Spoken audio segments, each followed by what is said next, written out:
Can you hear me? Yes. It's a pleasure to be with you this afternoon. I'm Chuck Hudson from First Commerce Credit Union, and thanks to Christy and members of the TRiO Society, it's a pleasure to be here today. First Commerce has been around since, before I start that, I apologize. If you've not signed up for the door prize, we got some snacks up here. We got a gift card for $50 we're doing a drawing for, and a gift basket. So please sign up for that.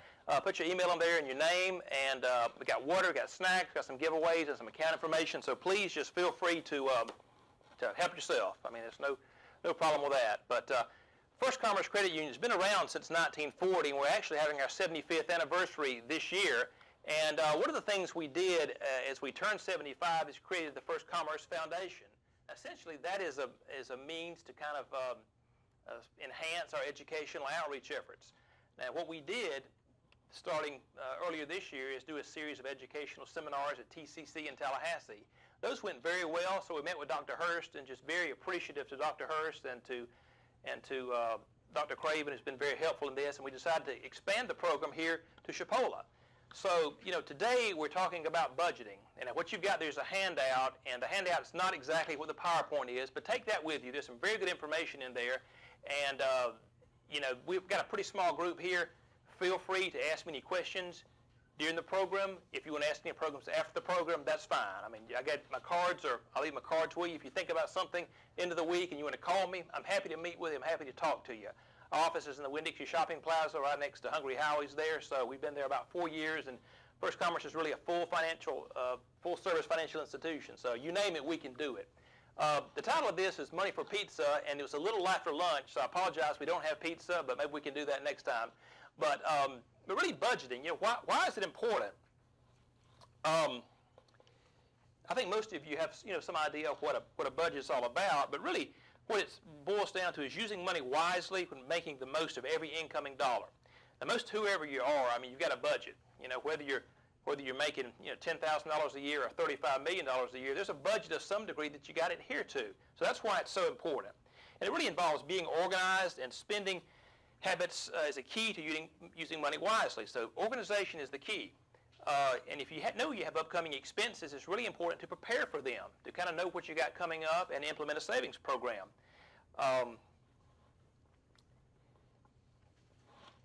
Analyze income. You know, really what you want to do is an important step of this is to know how much cash you have coming in each month, and maybe from multiple sources, maybe student loan income, it may be in the form of an allowance, part-time jobs, parental support. So it doesn't really matter where all that money comes in from, but you want to really understand what your income is per month. And then, you know, if you get a stipend of, you know, $1,000 a year or $1,200 a year, you know, you want to divide it by 12 to make sure that monthly allocation is in line. You know, it can be very tempting to spend those funds that you get, particularly on an annual basis at one time. That's really something you really don't want to do, because that's why it's just so important to really understand the income and understand the expenses that are associated with it. As well as seasonal work. You know, if you have quarterly work or things like that, it's just very, very, very important. If you look at chart, page number 2 of the monthly income chart, it kind of gives you a summary there of what you can use. And please take this with you, and I hope you will use it as a means by which you can, click on page 2 there, you will see the breakdown of the income and net income. And that's really what that is, wherever the money comes from and where it's ultimately the net goal is.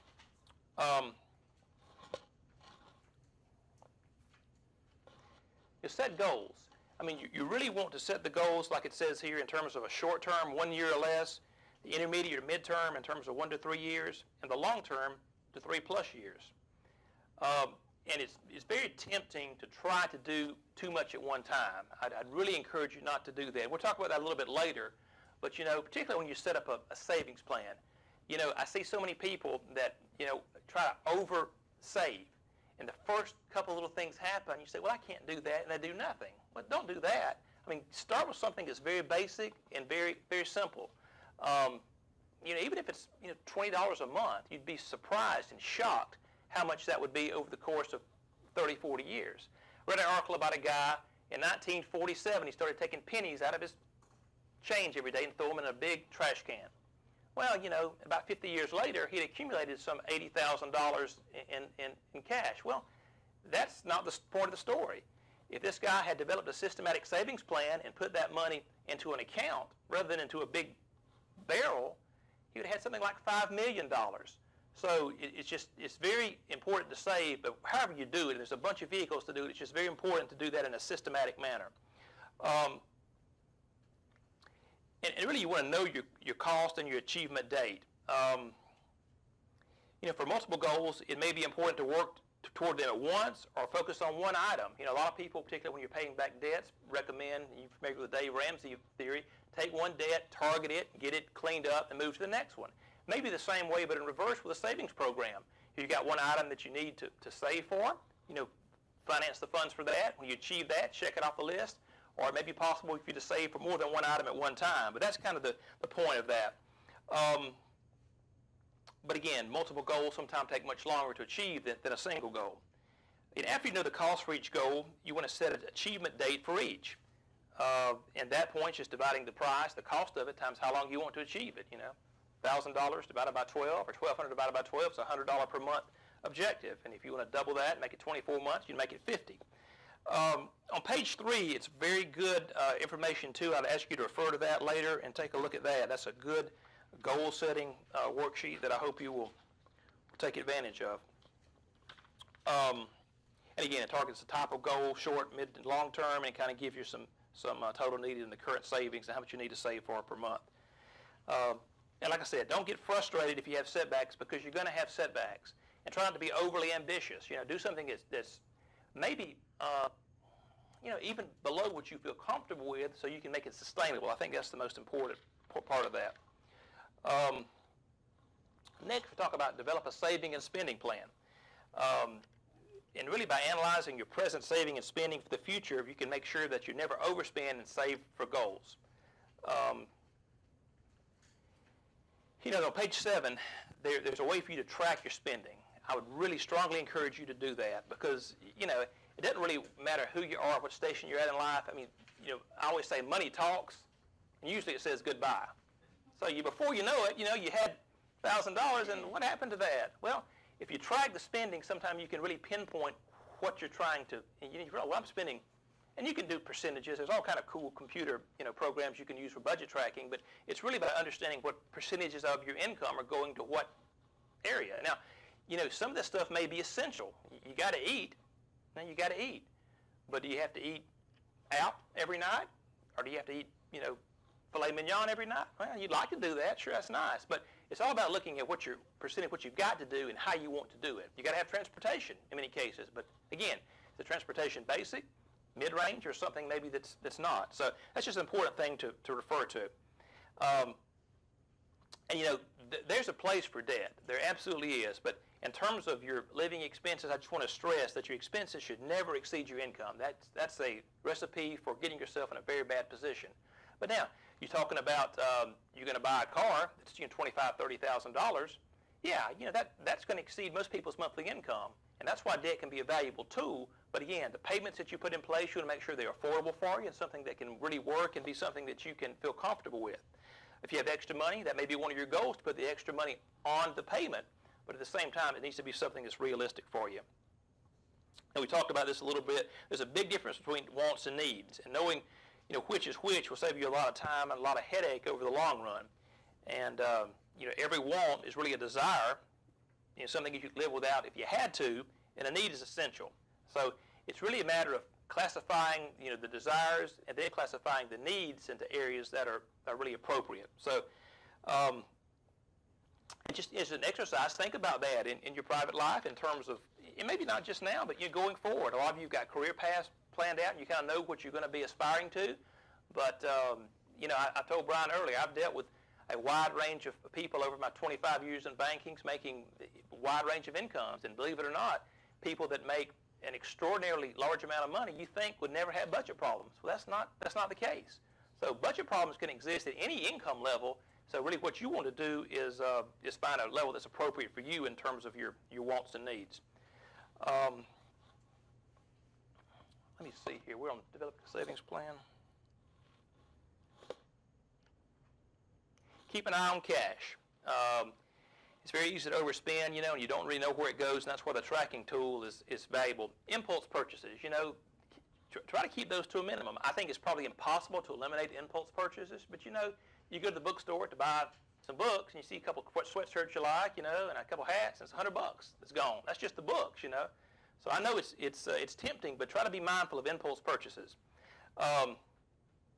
You know, I put this in here about gambling. You know, a lot of college students, a lot of people in general like to gamble, and I've seen that become a very problematic situation. So if you do that, you know, just be aware that that in many cases there's a pretty big size downside to it.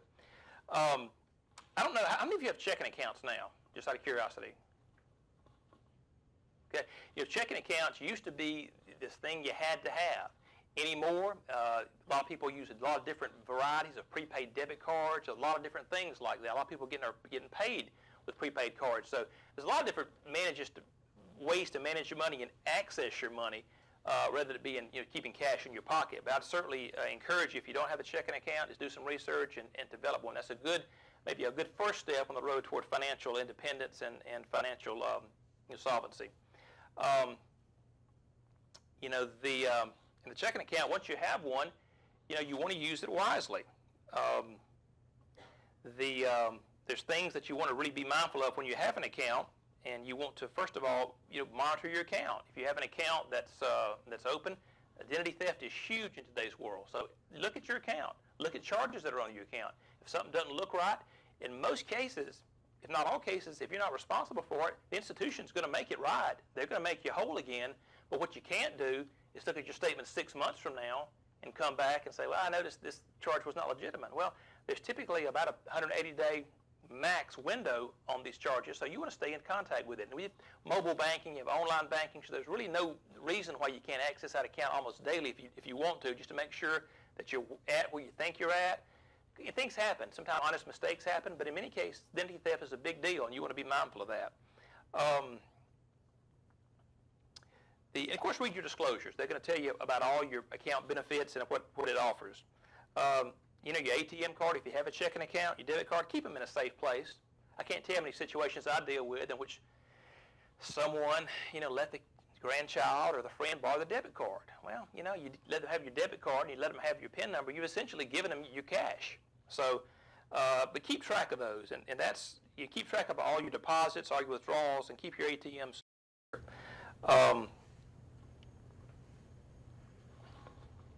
I think debit cards are really good for money management because you have a tracking mechanism that is that's there for you. You know, it's when you spend cash, and it's easy to lose track of the purchases. But the debit card, the bank statement gives you a complete itemized list of what you're spending money on. I think it's a good way as you build a budget to kind of know what's what and where you're going.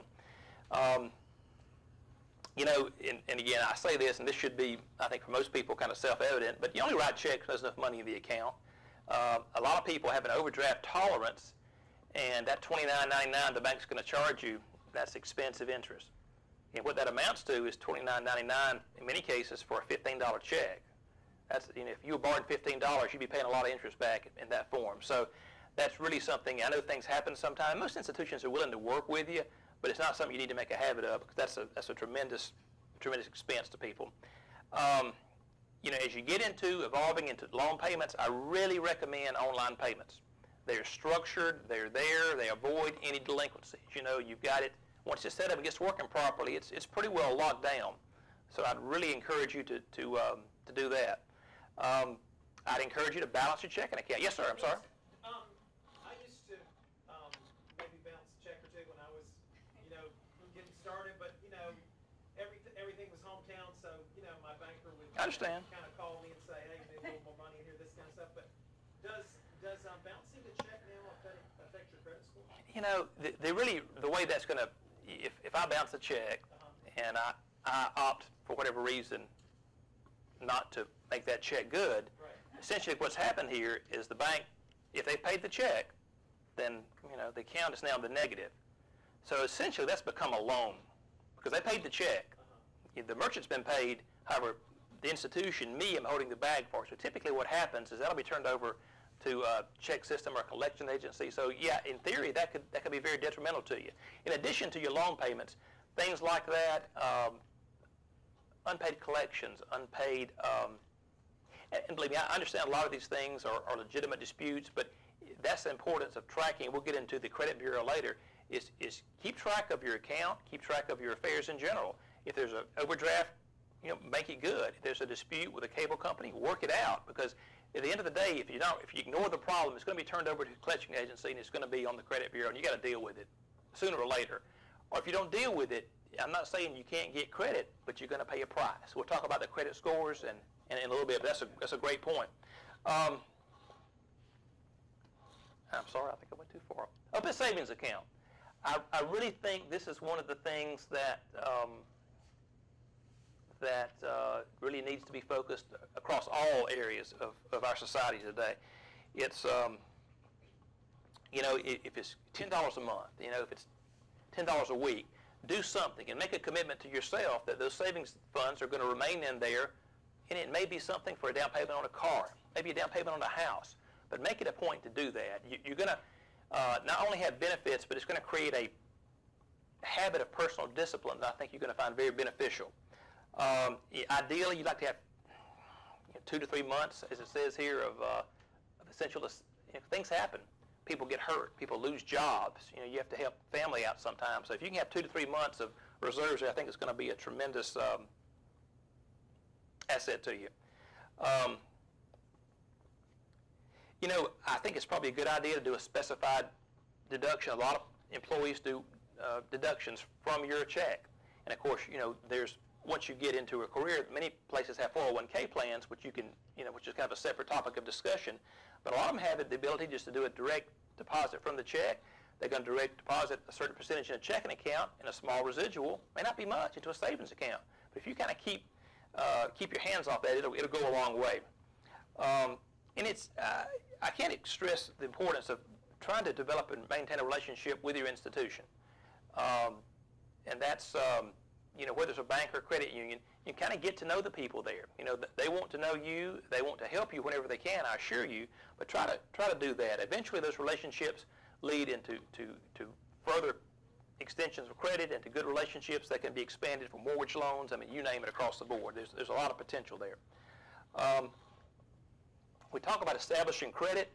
It's credit there is there for a reason. It's ability for you to get something that you need right now that otherwise may take you 30 years to acquire, like a house. That there's a place for it, but it's also something that you want to use with caution. Because at the end of the day, in most cases, you're borrowing money that you don't have access to right now, and it's the plan you pay it back on is going to influence a lot of things in your life. You want to build a positive credit history and a positive credit score. And there's a bunch of different means for acquiring credit, whether it's a credit card, whether it's a term loan, whether it's a car loan. But when you're looking for a credit card, you want to look for the interest rate. And typically the interest rate is a function of your credit score. The higher the score, the lower the rate. And just the inverse will happen. The lower the score, the higher the rate. So you want to be very aware of that.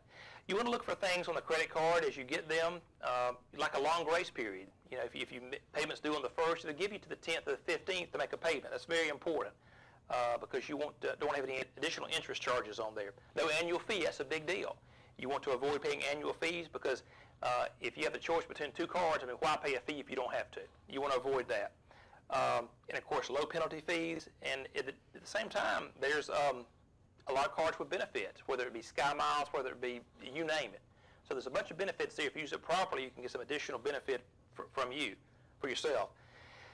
And the right type of card is important too. We do secured cards, and people, for whatever reasons, many of them not their fault, have had credit problems in the past. So if you're trying to get back on your feet again, we do, in many cases, a secured card. So you come in here and give us $500 into a savings account that we'll lock down, and you'll have access to a $500 credit limit. That will be reported to the credit bureau, and over time will help rebuild your score. So that's something you may want to check into and really consider. So there's a bunch of different types of cards out there: gas cards, department store cards. But again, you want to find one that's right for you and not really overextend.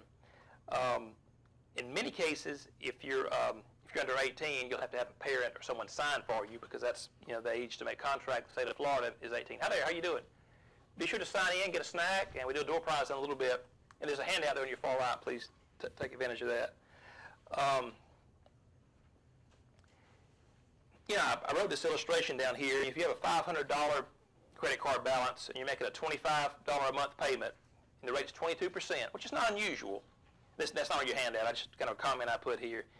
It'd take you about 2 years and 2 months to repay it, plus $129 in interest. If you took the same amount at a 10% interest rate, it'd take you 1 year and 10 months plus 49% in interest. So don't ever discount the power that small differences in interest rates can make over a compounded amount of time. And we'll talk about that a little bit, but if you can just pay a little extra on that car payment or a little bit more than that mortgage payment over the period of 10 or 15 years, it's astronomical what it'll do for you in terms of savings.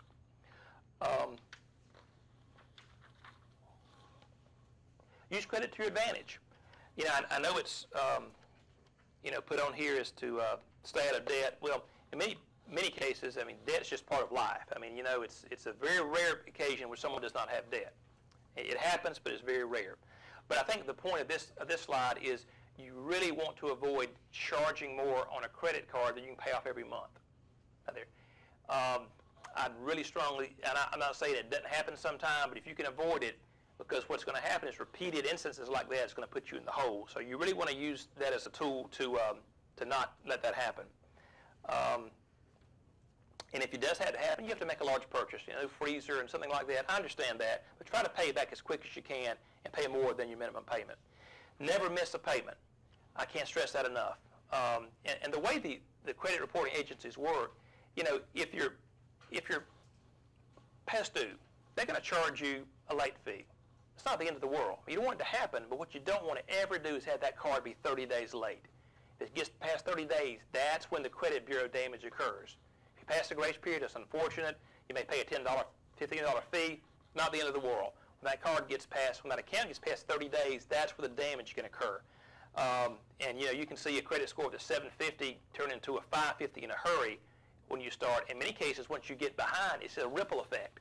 So you're 30 days behind, but I made my payment every 30 days, but you started off by not making that payment for 30 days, so the effect just ripples through it, and it can really cause some serious damage on your credit report.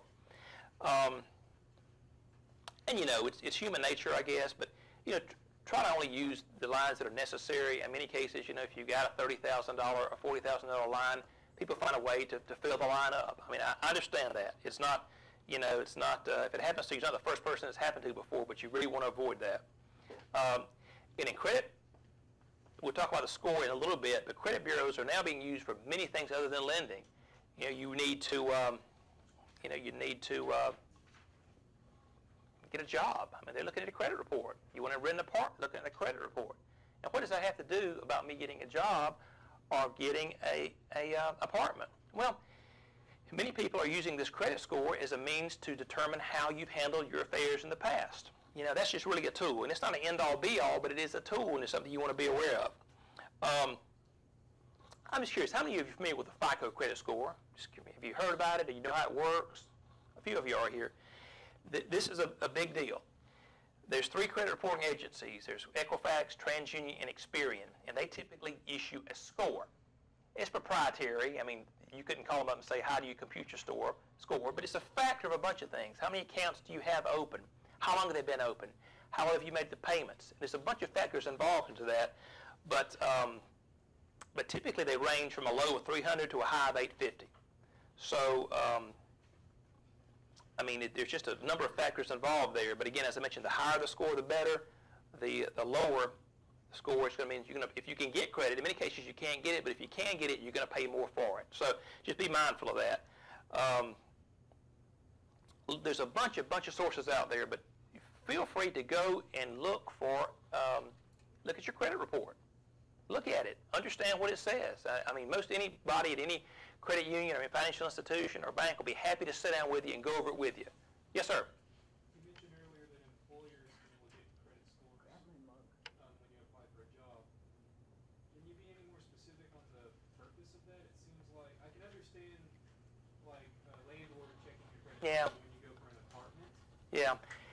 Well, particularly in the financial realm, which I've been involved in for 25 years, I think more and more it's not just confined to financial institutions, but if you're hiring someone in a capacity that's handling money, making loans, and they're under serious financial duress, the concern from the institution is how likely is this person who is admittedly under some financial distress, how likely are they to bend or break the rules to their own advantage to create a situation that could just be bad for everybody. So that's why financial institutions have used it in the past. So, and furthermore, I think probably a little bit of it is what position am I to turn you down for a loan, but I can't get the loan myself with the same standards I'm applying to you.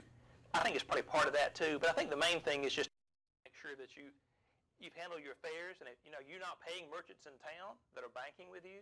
So you've got a bank person in a capacity that's not paying merchants, and there's just a bunch of reasons why institutions have done it. But I do think you'll find that more and more other employers are doing that, and I think it's just maybe a piece of the puzzle, not an end-all be-all, like I said, but it's just a means by which they can determine has this person handled their affairs in a manner that's, are they responsible. Now, many cases happen, sickness, I mean, you name it, in which people have serious damage done to their credit through no fault of their own.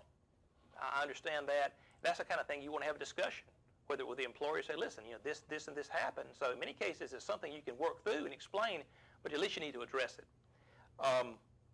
Check your credit, though. Look at it. Understand what it's all about, and I think you'll find most anyone will be more than happy to spend some time with you and go through it.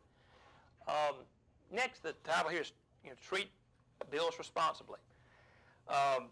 Whether it be the landlord, I mean, you want to create a positive relationship with your landlord and use him as hopefully another referral source in the future. And if you're habitually delinquent with your payments, I mean, that's going to be potentially a challenge.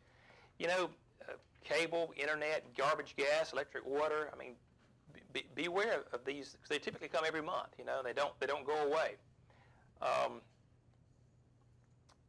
Otherwise, all bills I'd recommend you certainly pay on time to avoid the late charge, and then the collection agency. Most people that have dealt with an account that's been charged off, turned over to a collections agency, that can be a real hassle, because their job is to kind of track you down and to hound you until you pay them their money. That's how they get paid. So that process is not any fun, and if you have a job, you don't want them calling you at work and harassing you and that type of thing. So that's important.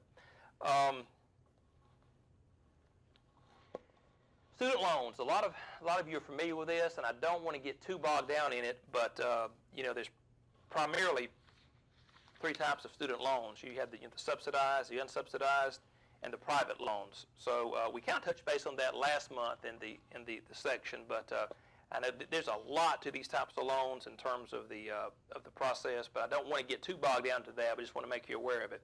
There's some information in your handout that I will certainly refer to you.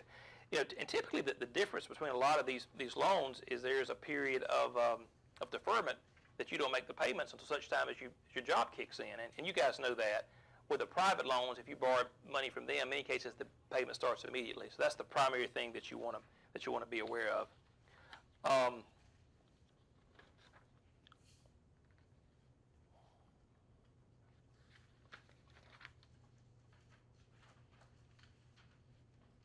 Make sure I'm not missing any important points here, if you'll bear with me.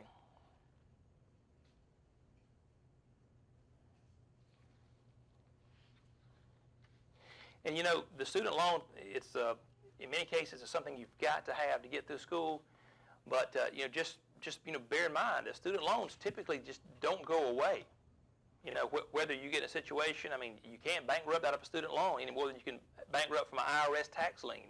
They're there, so they're not going to go away. And they're, in many cases, I understand, completely essential to kind of what you're trying to accomplish in terms of your career. They're necessary. I understand that, but just be aware of that.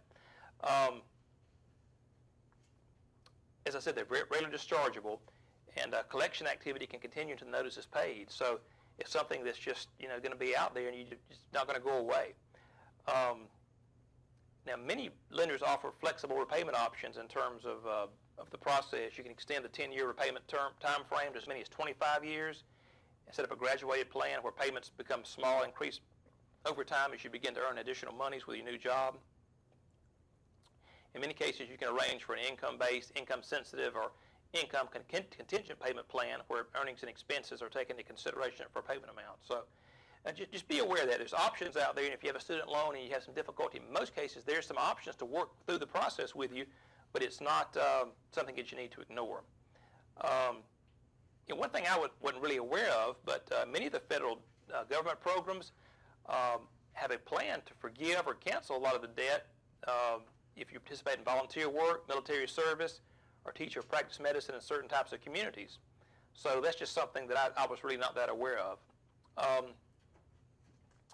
know I've gone through a lot of information today, but as we talk about this, any questions you guys can think of individually about any of the process in terms of specific or in general, I'll be happy to answer anything you got. We did a seminar last month on a lot of things in terms of paying for college, and it's shocking to me the number of scholarships that are out there that go unapplied for. I mean, I just wasn't aware of this. Just hundreds and thousands of scholarships out there, but it's all about doing your research and making yourself aware of what's out there, because you don't know what you don't know. But it's certainly it's a big deal. Kind of wrapping up the presentation here, I'd just like to stress a few things as we go through this. You want to keep the personal debt to a minimum by borrowing only what's necessary. Be conscious of your cash flow and never spend more than is coming in. Save for emergencies and goals on a regular basis.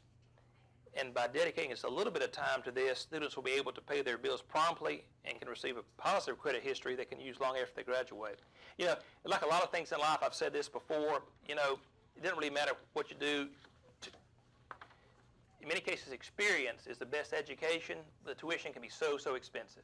So it's hard to learn from other people's mistakes, but until you make that mistake or have that experience yourself, it's very challenging to put yourself in that shoes. But anyway, thank you for your time.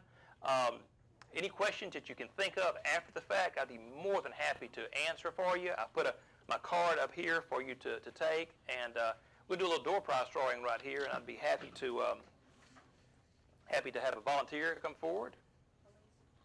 Anyone? Dr. Craven? You want to? Let the chair.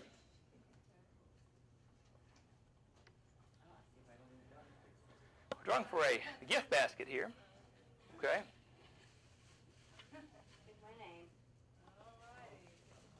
Okay. Let's see here. The winner is Kimberly Scott. Very good. That's great. Okay. That's awesome. And Kimberly, I'm going to give this to you. This is great. And you can draw off the $50 gift card if you do. Okay, if you do a picture, yeah, we'll do a picture. Yeah, fantastic. And then if you'll draw for the next? Yeah, we'll get Kimberly to draw for the next prize. You can hold your gift basket there. Okay. What you draw? Okay.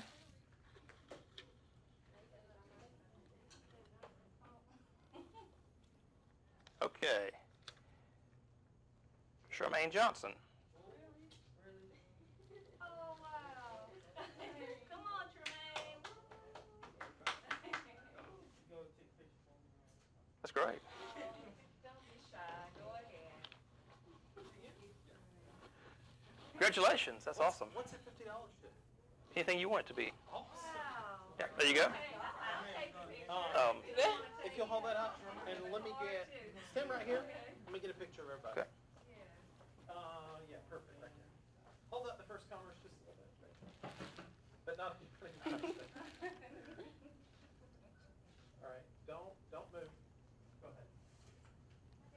Oh, you got it? Okay. I'm good like that. Don't you want to be in the picture? No, I'm good. Okay. All right. Great. Great indeed. Thank you very much. All right.